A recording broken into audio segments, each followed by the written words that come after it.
Cultivons les talents de demain avec la Ligue de BKT.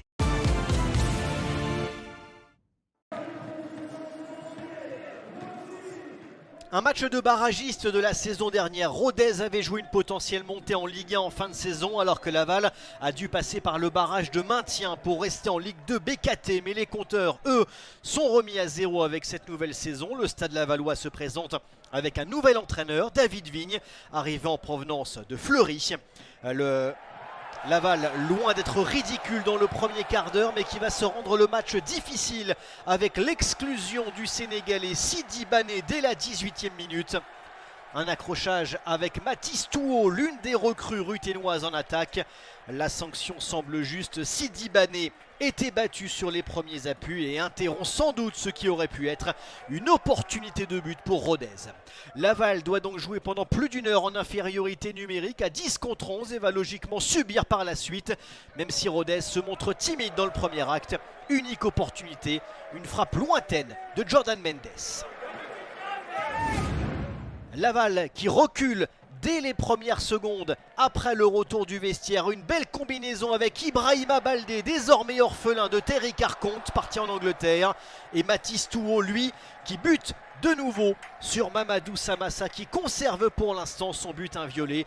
Et les espoirs de Laval de ramener au moins un point de ce premier déplacement de la saison. Rodez accélère ensuite, utilise parfaitement la largeur pour étirer le bloc lavallois. Frappe de Lipinski qui vient solliciter Samassa. La supériorité numérique ruténoise fait alors la différence. Et le but est signé Corentin Isanchou, qui vient marquer le premier but de sa carrière professionnelle. Lui qui avait joué quelques matchs la saison dernière mais qui n'a signé son contrat pro que durant l'été. C'est donc la belle histoire de ce début de saison côté ruténois avec le but du jeune latéral droit. Rodez pense sans doute et a raison avoir fait le plus dur, à savoir fracturer le verrou lavallois. Un but qui reste insuffisant, Rodez le sait, et Antonin Cartillier est tout proche d'inscrire le but du chaos.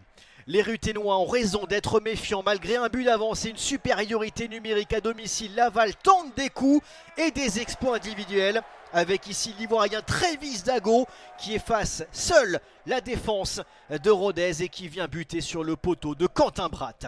Moment de doute du côté de Rodez, parfaitement exploité par les hommes de David Vigne. Action d'école des tangos, décrochage parfait d'Ethan Clavroll servi par Esteban Mouton. Le milieu de terrain lavallois conclut sur cette belle frappe croisée. Rodez était prévenu, Rodez est puni. Les Lavallois courageux sont récompensés de leurs efforts et recollent un partout. Rodez doit alors pousser pour éviter un match nul qui serait naturellement une contre-performance dans ce contexte. Et les Ruténois doivent s'en remettre alors à leur gâchette de la saison dernière. Jusque-là dans une impasse, Ibrahima Baldé décoche cette superbe frappe. 12 buts la saison dernière, un premier cette saison sur cette lourde frappe dans la lucarne de Samassa. 2-1 pour Rodez. Compliqué ensuite pour Laval de réagir, fatigué, les tangos laissent des plumes et Rodez en profite pour enfoncer le clou. Une contre-attaque parfaitement orchestrée et un but 100% remplaçant. Kenny Naguera, passeur pour Octave Joly, buteur. Les deux étaient entrés juste après l'égalisation lavalloise et viennent clore le scénario de cette partie qui aboutit donc sur une victoire précieuse mais un brin trompeuse de Rodez, 3-1. Tout n'a pas été simple pour les Ruténois mais l'essentiel est là.